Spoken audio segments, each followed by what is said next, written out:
முதல்ல உங்களில் ஒருத்தனை இங்கே நிற்க வச்ச உங்களுக்கு நன்றி. வணக்கம். பிரஸ் அண்ட் மீடியாவுக்கு என்னோட வணக்கம். முதல்ல எல்லாருக்கும் தேங்க்ஸ் சொல்லிடுறேன். இந்த படம் நடக்க காரணமாக இருந்த எல்லாருக்கும் தேங்க்ஸ் சொல்லிடுறேன். அதில் முதல்ல AGS, Aghoram sir, Ganesh sir, Suresh sir, அவங்களுக்கு சப்போர்ட்டாக இருக்க அர்ச்சனா மேம், ஐஸ்வர்யா மேம், அவங்களுக்கு சப்போர்ட்டாக இருக்கிற வெங்கட் மணிகம் சார். ஏஜிஎஸ் ஓட எனக்கு இருக்கிற ரிலேஷன்ஷிப் இப்போ ப்ரொஃபஷனல் தாண்டி ஒரு மாதிரி பர்சனல் ஆயிடுச்சு. ரொம்ப சில நேரத்தில் எமோஷனலாக ஃபீல் பண்ணுவேன். அது உங்களுக்கு தெரியும்னு நினைக்கிறேன், கன்வே ஆகும்னு நினைக்கிறேன். உங்களுக்கும் அதுதான் ஏன்னு தெரியும். எனக்கு ஹீரோவா ஃபர்ஸ்ட் வாய்ப்பு கொடுத்தவங்க ஏஜிஎஸ் தான். அதை தாண்டி ஒரு ரொம்ப ஹம்பிளா, ரொம்ப கிரவுண்டடா, ரொம்ப நல்ல மனிதர்களா இருப்பாங்க. ப்ரொஃபஷனலா பார்த்தா Aghoram sir is a man of words. சொல்றத செய்வாரு, சில நேரத்தில் படத்துக்காக சொல்லாததையும் செய்வாரு. இது எங்களோட 2வது அசோசியேஷன். இன்னும் நிறைய வந்துட்டே இருக்கும்னு நினைக்கிறேன். என் மேல வச்ச நம்பிக்கைக்கு நன்றி. அடுத்தது என் கூட நடிச்சவங்க, அவங்க ஃபர்ஸ்ட் விஜய், சித்து அண்ட் ஹர்ஷத். ஆமா, ஒரு பல வருஷம் முன்னாடி ஃபன் பண்றோம்னு ஒரு சீரீஸ் பார்த்துட்டு இருக்கும் போது அதுல மரத்து பக்கத்துல சாஞ்சு என்னடா வாழ்க்கை இது டேஷ் மாதிரி அப்படின்னாரு. அதை பார்த்துட்டு எனக்கு ரொம்ப பிடிச்சிருச்சு. பிடிச்சிட்டு அவருக்கு மெசேஜ் அனுப்பிச்சேன்னு நினைக்கிறேன், சூப்பரா இருக்கு, பயங்கரமா பண்றீங்க அப்படின்னு.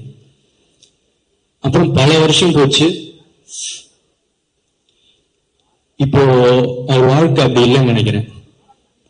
பயங்கரமா சூப்பரா இருக்குல்ல. உழைச்சா வாழ்க்கை நல்லா மாறும்ன்றதுக்கு விஜய் சித்து ஒரு எக்ஸாம்பிள். அண்ட் ஹர்ஷத் கான், செம்ம எனர்ஜி, செம்ம ஃபன்னு, ரொம்ப நல்ல பெர்ஃபார்மர். நான் அவர் கூட நடிக்கும் போது தான் தெரிஞ்சு நல்லா நடிக்கிறாரு, சூப்பரா இருக்காரு. All the best. அடுத்து ஹீரோயின்ஸ். லவ் டுடேக்கு ஹீரோயின்ஸ் பார்க்கும்போது எல்லாருமே கூட நடிக்கிறதுக்கு தயங்கினாங்க. போய் ஃபர்ஸ்ட் கோமாளி டைரக்டர் அப்படின்னு சொல்லுங்க சார் அப்படின்னு. சூப்பர், எக்ஸைட்டடா இருக்கு ஒர்க் பண்ண. யார் ஹீரோ அப்படின்னு கேட்டேன். நான் தான் ஹீரோ. டேட் என்ன சொன்னீங்க? மார்ச் தான் கொஞ்சம் கஷ்டமா இருக்கு, நான் கொஞ்சம் டேட்ஸ் மட்டும் பார்த்துட்டு சொல்லிட்டா அப்படின்வாங்க. Okay okay. இன்னொரு வெரைட்டி இருக்கும், இதுல பெர்ஃபார்மன்ஸ் ரொம்ப அதிகமா இருக்கு, நான் கொஞ்சம் கம்மி பெர்ஃபார்மன்ஸ், கொஞ்சம் ஈஸியா பெர்ஃபார்ம் பண்ற மாதிரி படமா பார்த்துட்டு இருக்கேன் அப்படின்னு. இது புதுசா இருக்கே பார்ப்பேன். ஆனா சில பேர் உண்மையா இல்ல சார் நான் கொஞ்சம் பெரிய ஹீரோவா நடிக்க விரும்புறேன் அப்படின்னு சொன்னவங்களுக்கு எல்லாம் தேங்க்ஸ்.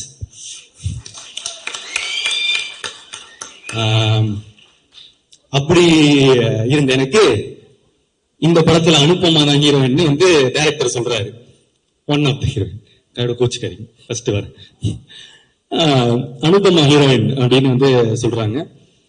நம்ம பிரேமம் ரிலீஸ் ஆகும்போது காலேஜ் நினைச்சு பார்த்திருப்போமா அனுபமாவே நம்ம ஹீரோயின். சோ காலையில அன்னைக்கு முதல் நாள் ஃபர்ஸ்ட் செட்ல முதல் நாள் அனுபமா வரான்னு சொன்னாங்க. அலுவா புழலிந்தீரத்துன்னு பாடிட்டு வைப்ல இருந்தேன். ஆரோரும் இல்லா நேரத்து அப்படின்னு சொல்லிட்டு இருக்கும் போது அனுபமா வராங்க. பார்த்தா செம்ம கியூட்டு, சூப்பரா நடிச்சாங்க. நான் அவள் அப்படி பெர்ஃபார்மன்ஸ் அந்த மாதிரிலாம் நான் எக்ஸ்பெக்ட் பண்ணல. ஸோ தேங்க்யூ அனுபமா என்னோட நடிச்சதுக்கு. அதுக்கு அடுத்து கயாடு. கயாடு வந்து is a new talent to Tamil cinema. ஆனா இப்போ கயாடு ஃபேன்ஸ்லாம் என்ன போட்டு அடிக்கிறாங்க. ஏன்டா பக்கத்துல போற, கயாடு பக்கத்துல போவாதா அந்த மாதிரி சொல்லிட்டு அடிக்கிறாங்க. பசங்களெல்லாம் பிடிச்சிட்டாங்க கயாடு ஆல்ரெடி. ஸோ ஒரு படம் ரிலீஸ் ஆகிறதுக்கு முன்னாடியே வந்து ஃபேன்ஸ் வர்றது வந்து ரொம்ப கஷ்டம். கயாடுக்கு அவ்வளோ பெரிய ஃபேன்ஸு, பிளஸ் அவங்களுக்கு வந்து நல்லா நடிக்கிறாங்க, ரொம்ப ஹார்ட் ஒர்க்கிங், லைன்ஸ்லாம் அவ்வளோ ப்ராக்டிஸ் பண்ணிட்டு வந்து டெடிக்கேட்டடா ரொம்ப நல்லா இருந்துச்சு பார்க்க. அதை தாண்டி இப்போ ஒரு நல்ல ஃப்ரெண்ட். அகைன் தேங்க்யூ கயாடு என் கூட நடிச்சதுக்கு. அடுத்து மிஷ்கின் சார். இல்ல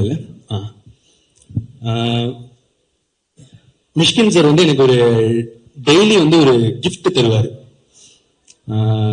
டெய்லியும் ஏதாவது ஒரு கிஃப்ட் வரும். எனக்கு மட்டும் இல்ல, ஆக்சுவலா எல்லாருக்குமே தருவாரு. என்னோட மேக்கப் ஆர்டிஸ்டுக்கு வந்து ஒரு பர்த்டே கையை பார்த்தாரு, கையில எதுவுமே இல்லை, கொஞ்சம் மேல பார்த்தாரு, வாட்ச் இருந்துச்சு, கைட்டி கொடுத்துட்டாரு. அவ்வளவு நல்ல மனுஷன். ஆக்சுவலா அவர் பேசுறது ஒருத்தருக்கு ஒரு மாதிரி இருக்கும். நான் ரொம்ப என்ஜாய் பண்ணுவேன். ஸோ அவருக்கு நான் என்ன சொல்லிக்க விரும்புறேன்னா, சார் நீங்க இருக்கிறதுலே கொடுத்த பெஸ்ட் கிஃப்ட் நீங்க தான். எனக்கு இந்த படத்துக்கு நீங்க தான் பெஸ்ட் கிஃப்ட். எனக்கு நீங்க கிடைச்சதும் ஒரு பெரிய கிஃப்ட் சார். படத்தை அப்படி எலிவேட் பண்ணியிருக்காரு. Thank you sir. அடுத்து ஜிவிஎம் சார். அவரை எப்படி எல்லாரும் மக்கள் எல்லாம் பாக்குறாங்களோ அதே மாதிரிதான் இருக்காரு. கிளாஸ் மாசு. நான் அவரோட பெர்ஃபார்மன்ஸ் எல்லாம் பாக்குறதுக்கு முன்னாடி அவர் பர்சனாலிட்டி தான் பார்த்துட்டு இருப்பேன். ஷூட்ல எப்படி இருப்பாரு அப்படின்னு சொல்லிட்டு உணர்ச்சி பார்த்துட்டு இருப்பேன். அவர் படத்தோட ஹீரோ மாதிரியே இருப்பாரு. அதுதான் நம்ம அனலைசிங் அவரை பார்க்கும்போது. Thank you sir. அடுத்து கே.எஸ். ரவிக்குமார் சார். கே.எஸ். ரவிக்குமார் சார் வந்து நான் கோமாளியில பார்க்கும்போது எனக்கு ரொம்ப பயமா இருக்கும். ஏன்னா அவருக்கு தான் எல்லாமே தெரியுமே, நம்ம சொல்லி என்ன அப்படின்னு சொல்லிட்டு கொஞ்சம் பயமா இருக்கும். ஆனா அவரு ரொம்ப ஸ்வீட்டா நடந்துக்க ஆரம்பிச்சாரு. அந்த பயம் வந்து மரியாதையா மாறிச்சு. ஆனா இப்போ அவருக்கு தெரியாது. எனக்கு ஆக்சுவலா அவரை பார்க்கும்போது ரொம்ப பாசமா இருக்கும், எமோஷனலா ஃபீல் ஆவேன். ஏன்னா அவரு கண்ணை பார்க்கும் போது எனக்கு அவர் தெரியும், அவர் எனக்காக நல்லது மட்டுமே நினைக்கிறாரு அப்படின்னு எனக்கு தெரிஞ்சது. எனக்கு ஒரு அப்பா மாதிரி அப்படின்னு சொல்லலாம். So KS. ரவிக்குமாருக்கு சாருக்கு தேங்க்ஸ். அடுத்து ஜார்ஜ் மரியம் சார். அவர் மனுஷன் உண்மையிலே வந்து இன்னசென்ட் தாங்க. ஸ்கிரீன்ல பாக்குறத மாதிரியே தான் அவர் உண்மையிலே இன்னசென்ட். திடீர்னு வந்து அவர் ஏதாவது ஒரு லைன் மிஸ் ஆயிட்டாருன்னா அப்படின்னு ஃப்ரீஸ் ஆயிடுவாரு. இது வந்து அவரு பெர்ஃபார்ம் பண்ணும் போதுன்னு இல்ல, நான் பெர்ஃபார்ம் பண்ணும் போது கூட அவரு லைன் ஏதாவது மிஸ் பண்ணிட்டாருன்னா ஃப்ரீஸ் ஆயிடுவாரு. ஏன்னா ஐயோ அவங்க பெர்ஃபார்மன்ஸை வந்து நம்ம ஸ்பாயில் பண்ணிட்டோமே அப்படின்னு சொல்லிட்டு அடிக்கடி ஒரு இதுல வந்து அழுகுற மாதிரி இருக்கும். நான் அழுதுட்டு இருப்பேன். அதுல வந்து அவருக்கு ஒரு 4 லைன் இருக்கும். அதுல அப்பப்போ அந்த 4 லைன்ல வந்து அப்படின்னு சொல்லிட்டு ஃப்ரீஸ் ஆயிட்டே இருந்தாரு. சார் பரவாயில்ல சார், நோ ப்ராப்ளம் சொல்லிட்டா இல்ல. ஆனா அவருக்கு அவ்வளவு கஷ்டமா இருக்கும் அது. ஸோ உண்மையிலே ரொம்ப இன்னசென்ட். அவர் கூட ஒர்க் பண்ணது ரொம்ப நல்லா இருந்துச்சு. அதுக்கப்புறம் இந்துமணி மேம் என்னோட அம்மாவை நடிச்சிருக்காங்க, ரொம்ப நேச்சுரலா நடிச்சிருக்காங்க. தேங்க்யூ. அதுக்கப்புறம் நிறைய கெஸ்ட் அப்பியரன்ஸ் இருக்கு. நான் ஷூட்டிங் ஸ்பாட்ல ரசிச்சுட்டே இருந்த ஸ்னேகா மேம், அதுக்கப்புறம் கோபிகா, அதுக்கப்புறம் வந்து அன்வேஷி ஜெயின். ஏதாவது சில பேரை விட்டுருந்தேன்னா மன்னிச்சிடுங்க, முடிஞ்ச அளவுக்கு ஞாபகம் வச்சுக்கணும்னு தான் பாக்குறேன். நிறைய பேர் ஃபேட்மேன், ஜோ, இவங்க எல்லாருமே வந்து நடிச்சிருந்தாங்க. தேங்க்யூ. அடுத்தது டெக்னீஷியன்ஸ்ல வந்து நிக்கத்தோட ஒர்க் பண்ணணும்னு நான் ரொம்ப நாளா ஆசைப்பட்டுட்டு இருந்தேன். லைக் லவ் டுடே அந்த டைம்ல இருந்து வந்து கால் பண்ணிட்டு இருந்தேன். ரொம்ப பிஸியா இருந்தாரு. அந்த உண்மைதானே, பிஸியா இருந்தாரு, ஒர்க் பண்ண முடியல, மிஸ் ஆயிட்டே இருந்துச்சு. ஆனா இப்ப 2 படம் ஒர்க் பண்றோம் தொடர்ந்து. ரொம்ப சந்தோஷமா இருக்கு. நான் அவர்கிட்ட எப்பவுமே சொல்றது, நீங்க ஒரு ஜென்டில் மேன் அப்படின்னு சொல்லுவேன். எல்லாரும் அவர் கத்துறது எல்லாம் பாக்குறாங்க. ஆனா நான் அவர்கிட்ட பாக்குறது வந்து, அவர் ஏதாவது தப்பா இருந்தாலும் கத்துறாரு. அவருக்கு எல்லாமே கரெக்டா இருக்கணும், அவ்வளவுதான்.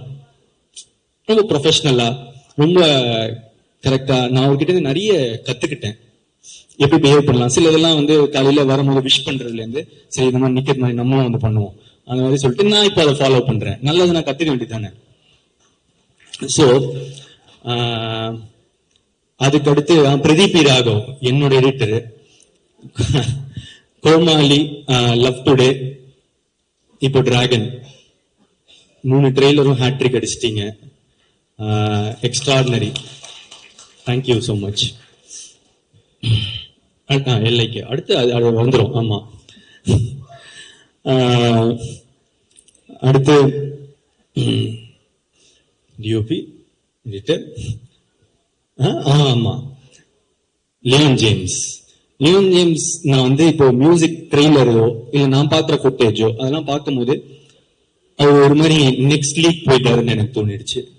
அந்த மியூசிக்கோட சவுண்டிங்ல இருந்து இதுல இருந்து எல்லாமே பயங்கரமா இருக்கு.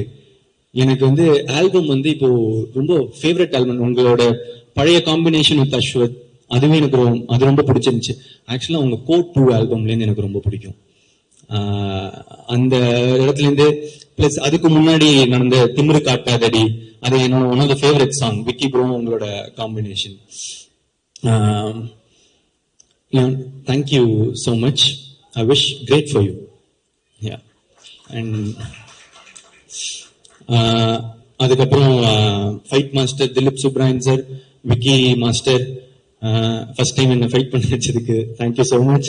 அண்ட் அதுக்கப்புறம் choreographers Brindha ma'am, Azhar, Sandy master, Anusha, Suren, எல்லாரும் உங்களோட எஃபர்ட்ஸுக்கு தேங்க்ஸ். என்னோட நீங்க தான் எஃபர்ட் பண்ணணும். So thank you so much. அதுக்கப்புறம்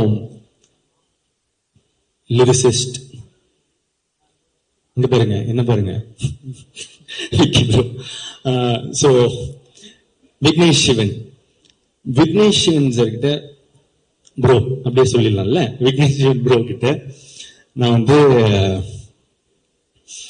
ஒண்ணுதான் அடிக்கடி சொல்லுவேன், ப்ரோ தமிழ் சினிமால நீங்க one of the best lyricist அப்படின்னு வந்து அடிக்கடி நான் வந்து சொல்லுவேன். அவர் ஒருவேளை நான் அவர்கிட்ட பர்சனலா சொல்றதுனால நான் சும்மா கூட சொல்றேன்னு நினைச்சுக்கலாம். அதனால தான் இதை மேடையில சொல்லணும்னு விரும்பினேன். எனக்கு அவரோட பாடல்கள் ரொம்ப பிடிக்கும். அண்ட் முக்கியமா எனக்கு இப்ப கொடுத்த ரைஸ் ஆஃப் த டிராகன், அந்த பாட்டை எழுதணும்னா நீங்க உங்களுக்கு என் மேல பாசம் வந்தாலும் இல்ல என்னை ரசிச்சா மட்டும்தான் எழுத முடியும். Thank you so much. யாருன்னு இப்போ தெரியாது, பேர ஊரு கத்தும் ஒரு நாள் அப்படின்னு நீங்க எனக்கு வந்து எழுதினது, thank you thank you. And all the elevation BGM Leon கொடுத்தது, thank you so much. And Vicky bro பத்தி டைரக்டராகவும் சரி ஃப்ரெண்டாகவும் சரி இன்னும் நிறைய பேசணும். அதுக்கு வந்து வேற ஒரு மேடை சீக்கிரமா ஒண்ணு வரும். ஸோ அங்க மீதி. அடுத்து கோசேஷா. அதுல எனக்கு ரொம்ப நீங்க எழுதின இதுல ரொம்ப ஃபேவரட்டான லைன் வந்து, ஒன்னு ரசிச்ச எனக்கு எது வேணும், ஒன்னு நேசிச்ச எனக்கு எது வேணும், உன நம்பி நான் கிடந்தேனே எனக்கு இன்னும் வேணும். எப்பேற்பட்ட வரிகள். ஸோ நம்மளோட ஃபேவரட் லைன் அது. Thank you so much again. அதுக்கப்புறம் அப்பல்லோ, ரொம்ப புது talent, thank you again. Lyricist, singers, அப்பா அனிருத் சார், இவ்வளோ உங்க பிஸி ஷெட்யூல்ல எங்களுக்கு அந்த பாட்டை ரொம்ப ஸ்வீட்டா பாட்டு நீ கொடுத்தது, it means a lot. Thank you so much. And Sid Sriram sir, எனக்கு வந்து என்னை விட்டு உயிர் போனாலும் கொடுத்தீங்க, டைரக்டருக்கு வந்து கதைப்பொம்மா கொடுத்தீங்க, இப்போ எங்களுக்கு வந்து வழித்துணையை கொடுத்துருக்கீங்க. தேங்க்யூ. அதே பாட்டுல சஞ்சனா பாடியிருக்காங்க, ரொம்ப நல்லா பாடியிருக்காங்க. தேங்க்யூ. அப்புறம் இந்த ஒரு பாட்டு இன்னும் ரிலீஸ் ஆகல. டைரக்டர் வந்து என்கிட்ட வந்து ஒரு டிவைனான வாய்ஸ் இருந்தா நல்லா இருக்கும் அப்படின்னு சொன்னாரு. யுவன் சார் விட்டா வேற யாருங்க? ஸோ வந்து யுவன் சார் எங்களுக்காக ஒரு பாட்டு பாடியிருக்காரு. தேங்க்யூ. அதுக்கப்புறம் வேற என்ன பாட்டு?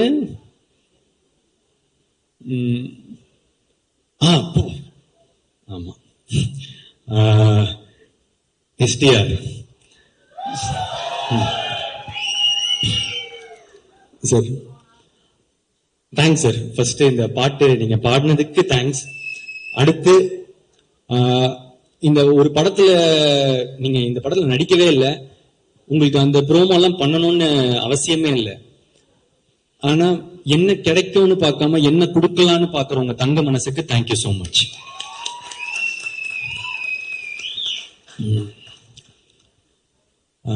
எப்பவுமே எனக்கு ஒரு சப்போர்ட்டா இருந்திருக்காரு. எனக்கு யூஸ்வலா நிறைய பேர் கால் பண்ணி விஷ் பண்றது தொடர்ந்து அதெல்லாம் இல்லை. எனக்காக எப்பவுமே சப்போர்ட் பண்ணி எனக்கு விஷ் பண்ணிட்டு இருக்காரு. Thank you sir. அடுத்து ஏதாவது கண்டிப்பா மிஸ் பண்ணுவோம் தான் பார்த்துக்கலாம். வந்து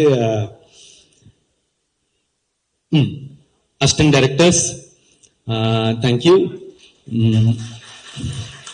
அதுக்கப்புறம் நிக்கில் சார்,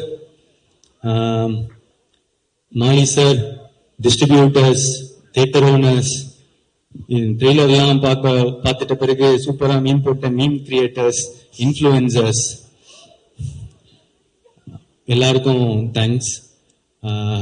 பிரசன்ட் மீடியாவுக்கு தேங்க்ஸ்.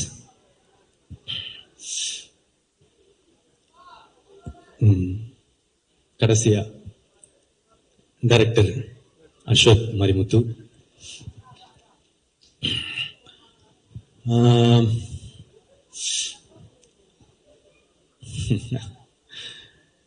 10 வருஷம் ஒரு மாதிரி நட்பா நிறைய ஓடுது. என்னன்னா சரி ஃப்ரெண்டு கூட படம் பண்றோம் அப்படின்றதுதான் ஃபர்ஸ்ட் மைண்ட் செட்டா இருந்துச்சு. ஆனா எனக்கு ஒரு ஃப்ரெண்டா தெரியும், ஒரு ரைட்டரா தெரியும், ஆனா டைரக்டரா தெரியாது எப்படி ஒர்க் பண்ணுவாருலாம். அவர் எப்படிப்பட்ட ஒரு டைரக்டர் நான் உங்களுக்கு சொல்றேன். டப்பிங்ல வந்து நான் போய் உட்காடுறேன். முதல் டைலாக் என்னன்னா, நான் டை கட்டும் போது அப்படின்னு சொல்லிட்டு ஏத்தி கட்டணும், இவ்வளவுதான். ஒரு இவ்வளவுதான். இப்போ இந்த ஊக்கு வந்து பிரதீப் அந்த ஊர்ல ஒரு கான்பிடன்ஸ் இல்ல அப்படின்னாரு. கான்பிடென்டா ஊ சொல்லு. ஊர்ல ஒரு கான்பிடன்ஸா? ஓகே. அந்த இப்போ ஊரு சொன்னல அந்த மாதிரி இன்னும் கொஞ்சம் அதிகமா. பிரதீப் அவ்வளவு இல்ல, நீ ஊ சொல்லும் போது வெளியே இருக்கிறவங்களுக்கு கேட்கணும், உனக்கு நீயே ஒண்ணு அப்படி பண்ணிக்கிறது தானே. சரி சரி இது சொன்னா கேட்கவே கேட்காது. ஓகே. இப்ப என்ன பண்ற, மூச்சு விட்டுட்டே அந்த ஊமை சொல்லு. ப்ளோ வருதுடா. ஓகே. கிராக் ஆயிடுச்சு. பேஸா சொல்லு. ஓகே. இவ்வளவு கான்பிடென்டா சொல்லணும், பேஸோட சொல்லணும், கிராக் ஆகக்கூடாது, மூச்சு வரக்கூடாது, மூச்சு விடணும், சத்தமா வரக்கூடாது, சத்தம் இல்லாம இருக்க முடியாது, கொஞ்சம் கேட்கிறமா இருக்கும்.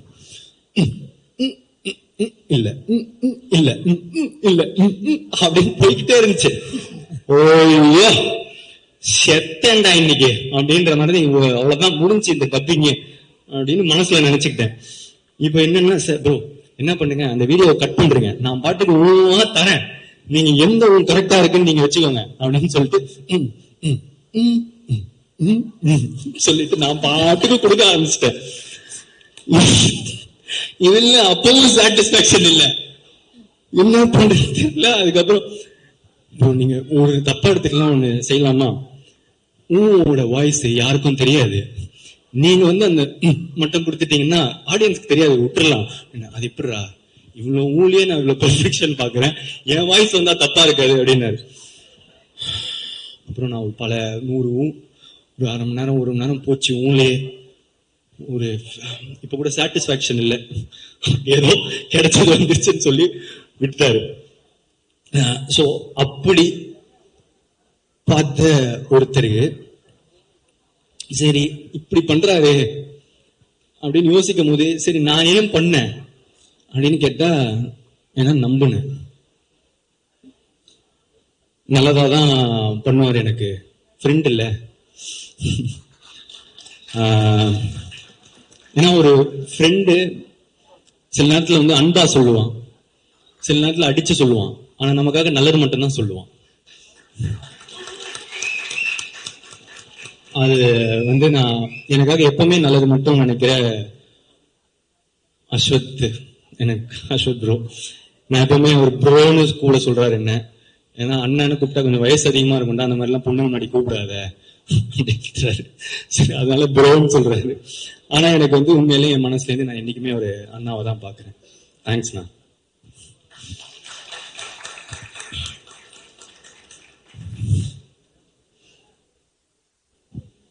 இந்த நம்பிக்கையை தாண்டி ஃப்ரெண்டு மட்டும் நம்ப முடியுமா? படம் இல்ல, பிசினஸ் வேற. ஸோ அதனால ஆனா பார்த்தா உண்மை கடவுளேன்னு ஒரு பிளாக் பஸ்டர் ஃபிலிம் கொடுத்துருக்காரு. சரி டைரக்டர் சொன்னா கண்டிப்பா, அப்போ விட்டு கொடுத்த டைரக்டர்னா கண்டிப்பா நல்லா தானே இருக்கணும் அப்படின்னு சொல்லிட்டு எல்லாம் நம்பிக்கையோட பண்ண படம் தான் டிராகன். இந்த டிராகன்ல வந்து நான் அவ்வளவா பண்ணலைங்க. அவர் என்ன பண்ணியிருக்காரோ, அவர் எனக்கு என்ன சொல்லி கொடுத்தாரோ அதுதான் பண்ணேன். உண்மையான டிராகன் வந்து அவரு தான். So thank you Ashok bro. இப்போ மேட்ருக்கு வருவோம். என்னன்னா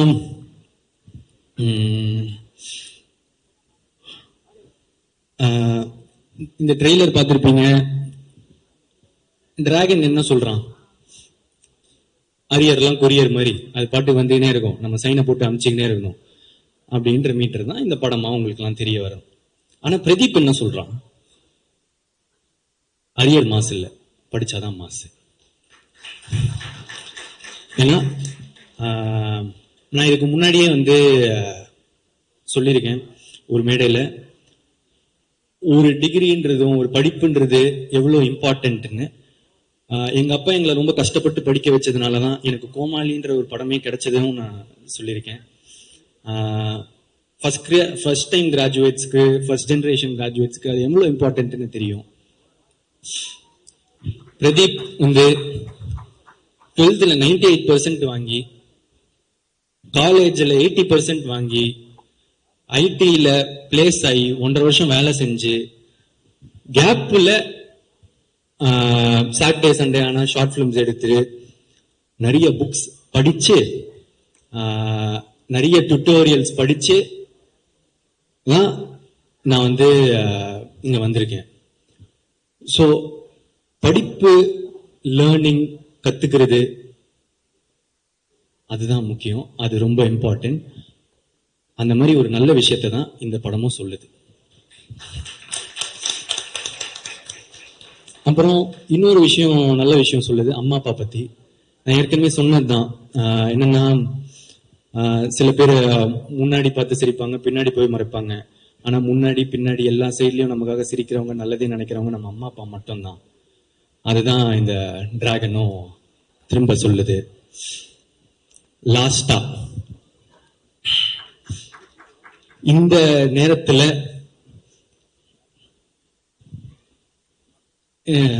சில பேர் வந்து என்ன நம்மளை வந்து அடிக்கவும் செய்யறாங்க. அதை நான் பார்த்துட்டு தான் இருக்கேன். அது யாரு, எதுக்கு, அதெல்லாம் அதுக்குள்ள போவேனா. ஆனா அவங்களுக்குலாம் நான் ஒண்ணுதான் சொல்லிக்க விரும்புறேன்.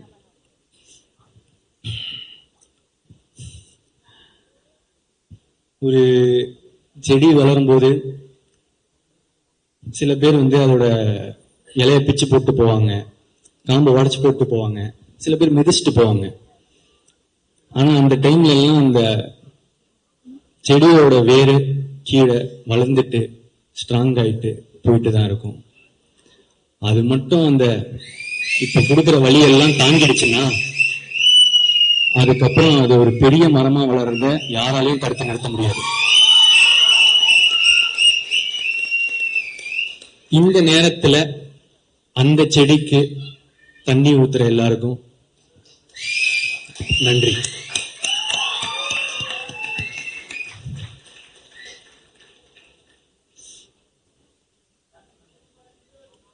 நல்லதே நடக்கும். தேங்க்யூ.